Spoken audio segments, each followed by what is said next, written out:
ওম শান্তি। আজি ৭-২-২০২৫ বৰ্ষৰ প্ৰাতঃ মুৰলী। ওম শান্তি। বাপ-দাদা মধুবন। আজি বাবাই কৈছে, মৰমৰ সন্তানসকল, তোমালোকে চলোতে ফুৰোতে স্মৃতিত থকাৰ অভ্যাস কৰিব লাগে। জ্ঞান আৰু যোগ এই দুটাই মুখ্য বস্তু। যোগ মানে স্মৃতিত থকা। প্ৰশ্ন: বুদ্ধিমান সন্তানসকলে কোনটো শব্দ মুখেৰে উচ্চাৰণ নকৰিব? উত্তৰ: আমাক যোগ শিকাওক। বুদ্ধিমান সন্তানসকলে এনেকৈ নকব, পিতাক স্মৰণ কৰিবলৈ শিকিব লাগে জানো? এইখন পাঠশালা হৈছে পঢ়িব আৰু পঢ়াবৰ বাবে। এনেকুৱা নহয়, স্মৰণ কৰিবলৈ বিশেষভাৱে বহিব লাগে। তোমালোকে কৰ্ম কৰি পিতাক স্মৰণ কৰাৰ অভ্যাস কৰিব লাগে। ওম শান্তি। এতিয়া আত্মিক পিতাই আত্মিক সন্তানসকলক বুজায়। সন্তানসকলে জানে আত্মিক পিতাই এই ৰথৰ দ্বাৰা আমাক বুজাই আছে।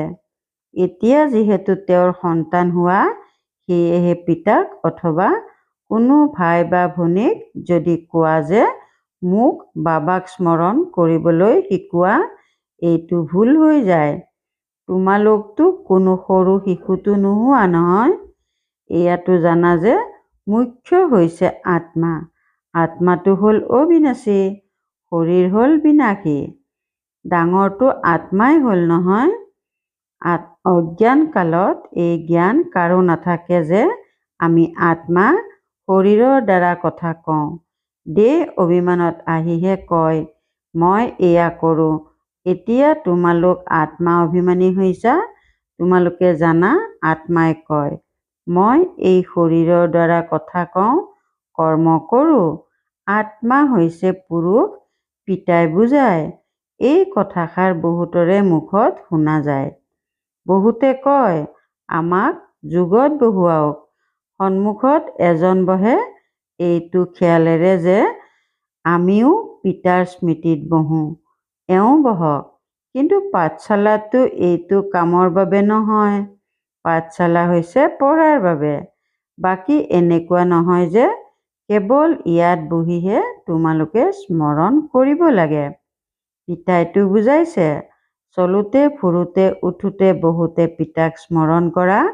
ইয়াৰ বাবে বিশেষভাৱে পঢ়াৰো কোনো দৰকাৰ নাই। যেনেকৈ কোনোৱে কয় ৰাম ৰাম বুলি কোৱা, ৰাম ৰাম বুলি নোকোৱাকৈ স্মৰণ কৰিব নোৱাৰা জানো? স্মৰণটো চলোতে ফুৰোতেও কৰিব পাৰা। তোমালোকেতো কৰ্ম কৰিও পিতাক স্মৰণ কৰিব লাগে।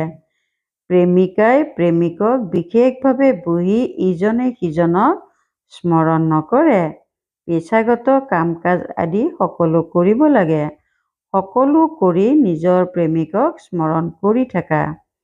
এনেকুৱা নহয় যে তেওঁক স্মৰণ কৰিবলৈ বিশেষভাৱে ক'ৰবাত গৈ বহিব লাগে।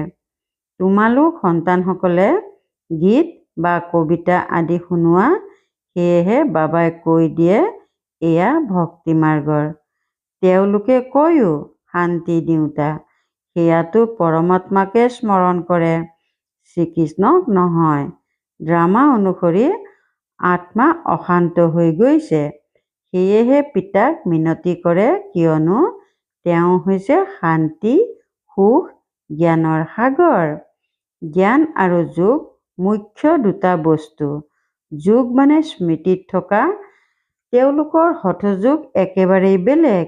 তোমালোকৰ হ'ল ৰাজযোগ, কেৱল পিতাক স্মৰণ কৰিব লাগে। পিতাৰ দ্বাৰা তোমালোকে পিতাক জানা বাবে সৃষ্টিৰ আদি মধ্য অন্তক জানি গৈছা। তোমালোকৰ সকলোতকৈ অধিক আনন্দৰ কথাটো এয়াই যে ভগৱানে আমাক পঢ়ায়। প্ৰথমতে তোমালোকৰ ভগৱানৰ পূৰা পৰিচয় থকা উচিত। এনেকৈতো কেতিয়াও জনা নাই যে যেনেকৈ আত্মা তৰা, তেনেকৈ ভগৱানো তৰা। তেওঁ আত্মা, কিন্তু তেওঁক পৰম আত্মা চুপ্ৰিম চ'ল বুলি কোৱা হয়। তেওঁ কেতিয়াও পুনৰ্জন্মটো নলয়। এনেকুৱা নহয় যে তেওঁ জন্ম মৃত্যুত আহে। নহয়, পুনৰ্জন্ম নলয়। নিজে আহি বুজায়, মই কেনেকৈ আহোঁ, ত্ৰিমূৰ্তিৰ গায়নো ভাৰততে আছে। ত্ৰিমূৰ্তি ব্ৰহ্মা বিষ্ণু শংকৰৰ চিত্ৰও দেখুৱায়। শিৱ পৰমাত্মাই নমঃ বুলি নকয় জানো? সেই উচ্চতকৈ উচ্চ পিতাক পাহৰি গৈছে, কেৱল ত্ৰিমূৰ্তিৰ চিত্ৰ দি আছে। ওপৰত শিৱটো নিশ্চয় থকা উচিত, যাৰ দ্বাৰা এইটো বুজি পাব যে এওঁলোকৰ ৰচয়িতা হৈছে শিৱ। ৰচনাৰ পৰা কেতিয়াও উত্তৰাধিকাৰ পোৱা নাযায়। তোমালোকে জানা যে ব্ৰহ্মাৰ পৰা কোনো উত্তৰাধিকাৰ পোৱা নাযায়। বিষ্ণুৰতো হীৰা মুকুতাৰ মুকুট আছে নহয়। তোমালোক শিৱ বাবাৰ দ্বাৰা পুনৰ মূল্যহীনৰ পৰা মূল্যৱান হৈছা। শিৱৰ চিত্ৰ নোহোৱা বাবে সকলো খণ্ডন হৈ যায়। উচ্চতকৈ উচ্চ হ'ল পৰম পিতা পৰমাত্মা। এয়া তেওঁৰ ৰচনা। এতিয়া তোমালোক সন্তানসকলে 21 জন্মৰ বাবে পিতাৰ পৰা স্বৰ্গৰ উত্তৰাধিকাৰ পোৱা। তাত এনেকৈ বুজে যে লৌকিক পিতাৰ পৰা উত্তৰাধিকাৰ পাইছো। তাত এইটো নাজানে যে এয়া বেহদৰ পিতাৰ পৰা লাভ কৰা প্ৰাৰব্ধ। এয়া তোমালোকে এতিয়া জানা। এতিয়াৰ উপাৰ্জন তাত 21 জন্ম চলে। তাত এইটো নাজানে, এই জ্ঞান একেবাৰে নাথাকে। এই জ্ঞান দেৱতাসকলৰো নাথাকে, শূদ্ৰসকলৰো নাথাকে। এই জ্ঞান তোমালোক ব্ৰাহ্মণসকলৰহে আছে। এয়া হ'ল আত্মিক জ্ঞান। আধ্যাত্মিক শব্দটিৰ অৰ্থও নাজানে।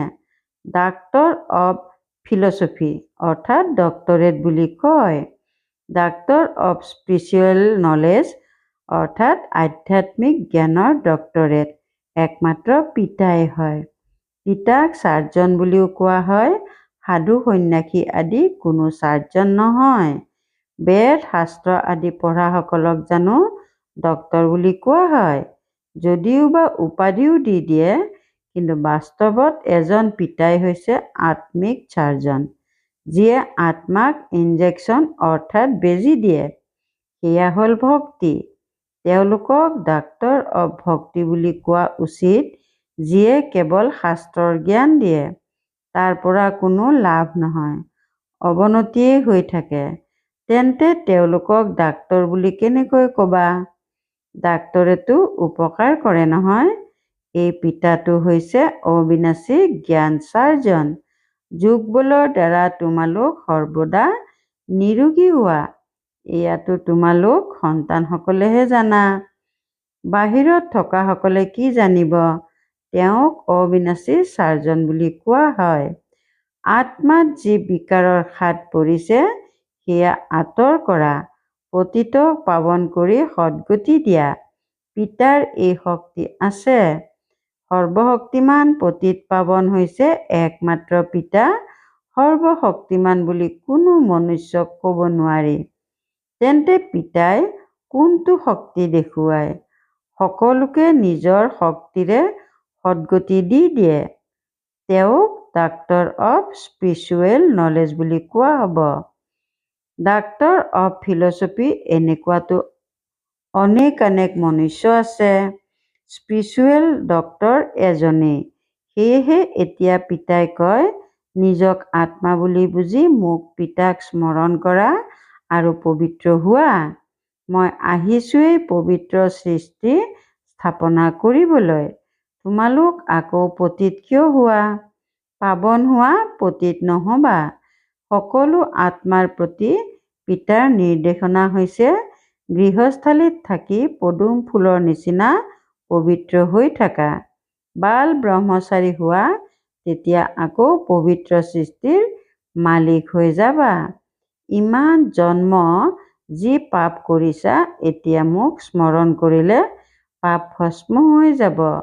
মূল লোকত পবিত্ৰ আত্মাসকলেহে থাকে। পতিত কোনেও যাব নোৱাৰে। বুদ্ধিততো এইটো স্মৃতি ৰাখিবই লাগে। বাবাই আমাক পঢ়ায়। বিদ্যাৰ্থীয়ে এনেকৈ ক'ব জানো যে আমাক শিক্ষকক স্মৰণ কৰিবলৈ শিকাওক? স্মৰণ কৰিবলৈ শিকোৱাৰ কি প্ৰয়োজন? ইয়াত অৰ্থাৎ চণ্ডলীত কোনো নবহিলেও কোনো কথা নাই। নিজৰ পিতাক স্মৰণ কৰিব লাগে। তোমালোকে গোটেই দিন পেচাগত কাম কাজ আদিত থাকা, সেয়েহে পাহৰি যোৱা, সেইবাবে ইয়াত বহুওৱা হয়। এই 10-15 মিনিটটো স্মৰণ কৰা। তোমালোক সন্তানসকলেতো কাম কাজ কৰিও স্মৃতিত থকা অভ্যাস কৰিব লাগে। আধা কল্পৰ পাছত প্ৰেমিকক লগ পোৱা। এতিয়া তেওঁ কয়, মোক স্মৰণ কৰা।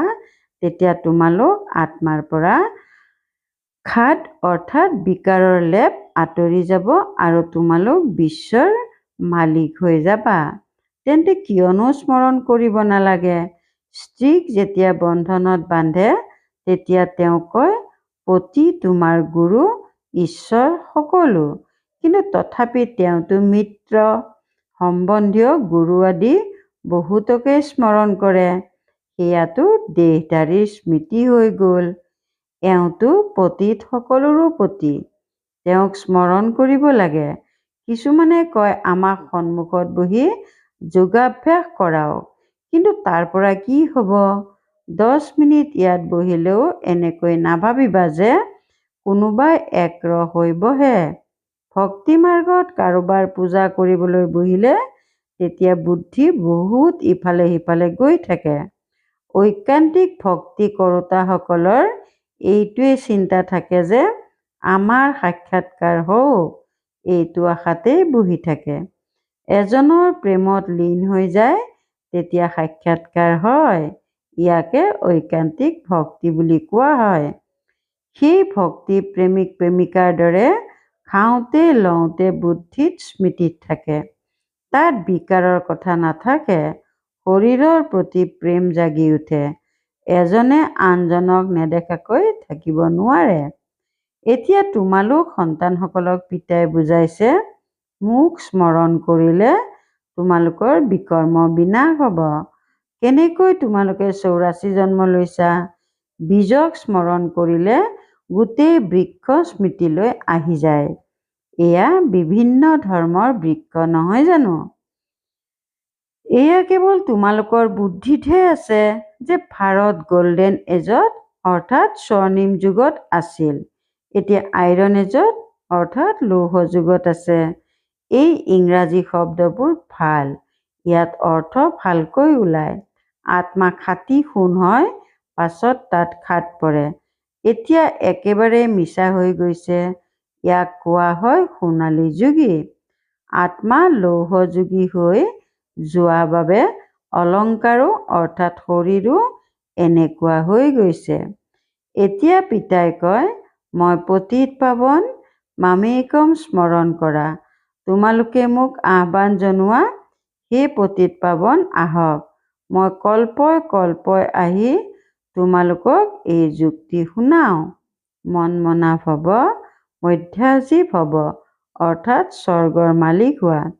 কিছুমানে কয়, আমি যোগত বহুত মজা পাওঁ, জ্ঞানত ইমান মজা নালাগে। বছ, যোগ কৰিয়ে তেওঁলোক পলাব।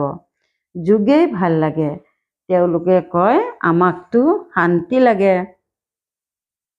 বাৰু, পিতাক যিকোনো ঠাইতে বহি স্মৰণ কৰা।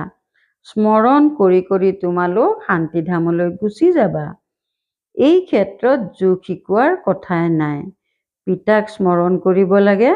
এনেকুৱা বহুত আছে যিসকলে সেৱা কেন্দ্ৰলৈ গৈ 30-45 মিনিট বহে। তেওঁলোকে কয়, আমাক যোগাভ্যাস কৰাওক, নতুবা ক'ব, বাবাই যোগাভ্যাস কৰাৰ কাৰ্যসূচী দিছে।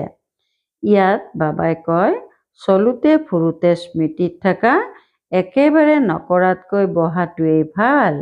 বাবাই মানা নকৰে, লাগিলে গোটেই ৰাতি বহা, কিন্তু এনেকুৱা অভ্যাস কৰিব নালাগে যে কেৱল ৰাতিহে স্মৰণ কৰিব লাগে। কাম কাজ কৰোঁতেও স্মৃতিত থকাৰ অভ্যাস কৰিব লাগে। এই ক্ষেত্ৰত বহুত পৰিশ্ৰম কৰিবলগীয়া হয়। বুদ্ধি বাৰে বাৰে আনফালে গুচি যায়। ভক্তি মাৰ্গততো বুদ্ধি অন্যফালে গুচি যায়, পাছত নিজক নিজে স্বীকৃতি দিয়ে। যিসকল সঁচা ভক্ত, বাবাই তেওঁলোকৰ কথা কয়। গতিকে ইয়াতো নিজৰ লগত এনেকুৱা কথা পাতিব লাগে। বাবাক কিয় স্মৰণ নকৰিলা? স্মৰণ নকৰিলে তেন্তে বিশ্বৰ মালিক কেনেকৈ হ'বা? প্ৰেমিক প্ৰেমিকাটো নাম ৰূপত আবদ্ধ হৈ থাকে। ইয়াতো তোমালোকে নিজক আত্মা বুলি বুজি পিতাক স্মৰণ কৰা। এই আত্মা শৰীৰৰ পৰা পৃথক। শৰীৰত আহিলে কৰ্ম কৰিবলগীয়া হয়। এনেকুৱাও বহুত আছে যিসকলে কয় আমি সাক্ষাৎকাৰ কৰিব বিচাৰোঁ। এতিয়া কি সাক্ষাৎকাৰ কৰিব? তেওঁতো বিন্দু নহয় জানো? বাৰু, কোনোৱে কয় আমি শ্ৰীকৃষ্ণৰ সাক্ষাৎকাৰ কৰিব বিচাৰোঁ। শ্ৰীকৃষ্ণৰতো চিত্ৰও আছে নহয়। যিজন জ্বৰ হয় সেয়া আকৌ চৈতন্যত দেখিব। ইয়াৰ দ্বাৰা কি লাভ হ'ল? সাক্ষাৎকাৰৰ দ্বাৰা লাভ হ'ব জানো? তোমালোকে পিতাক স্মৰণ কৰা, তেতিয়া আত্মা পবিত্ৰ হ'ব। নাৰায়ণৰ সাক্ষাৎকাৰ হ'লে জানো নাৰায়ণ হৈ যাব? তোমালোকে জানা আমাৰ লক্ষ্য উদ্দেশ্য হৈছে লক্ষ্মীনাৰায়ণ হোৱা। কিন্তু নপঢ়িলে হ'বা জানো?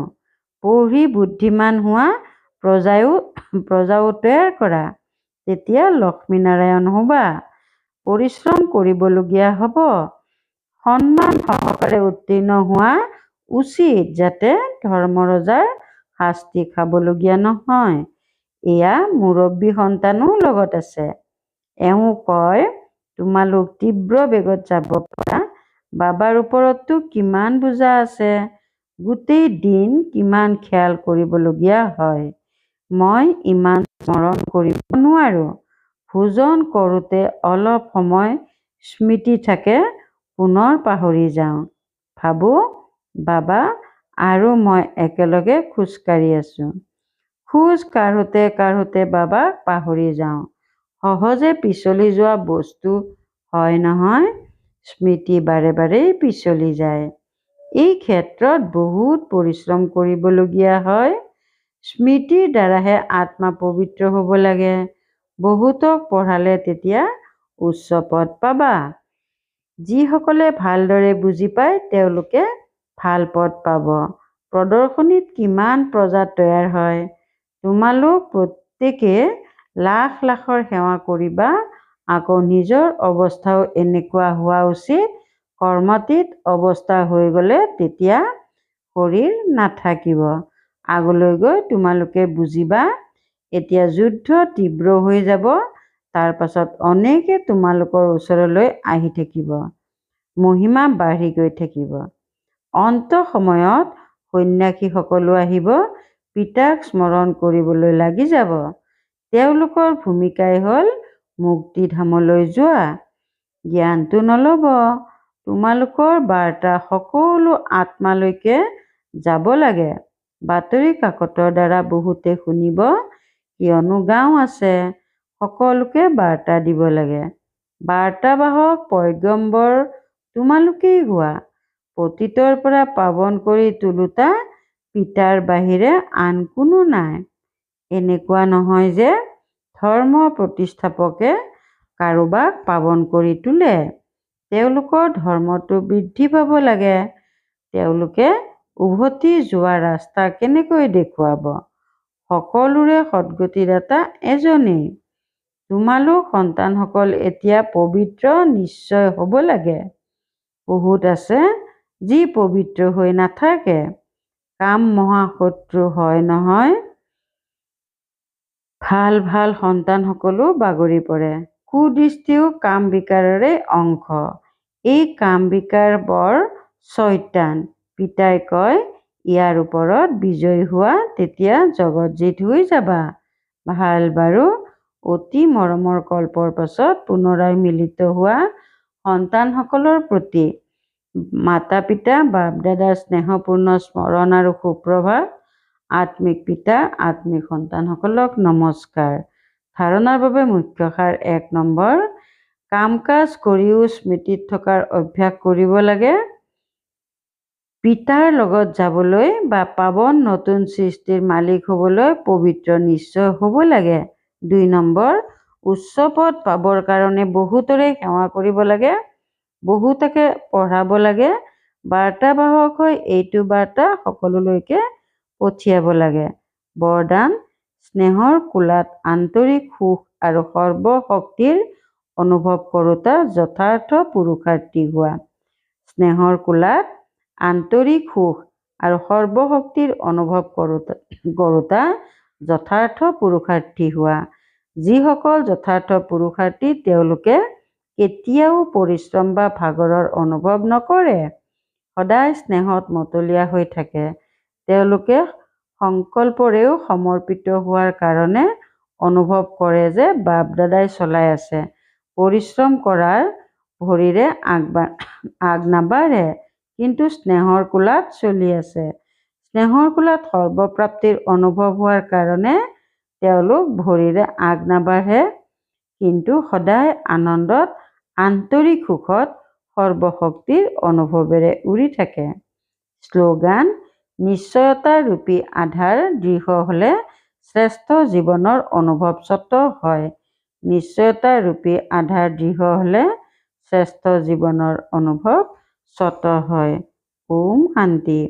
একান্ত প্ৰিয় হ'বলৈ, একতা আৰু একাগ্ৰতা ধাৰণ কৰিবলৈ আজিৰ অব্যক্ত সংকেত: বৈচিত্ৰ্যৰ মাজত একতা।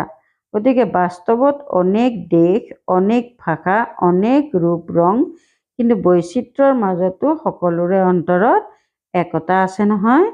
কিয়নো অন্তৰত এক পিতা আছে, এক শ্ৰীমতত চলোতা হোৱা, অনেক ভাষা হোৱা স্বত্তেও মনৰ গীত আৰু মনৰ ভাষা এক। ওম শান্তি।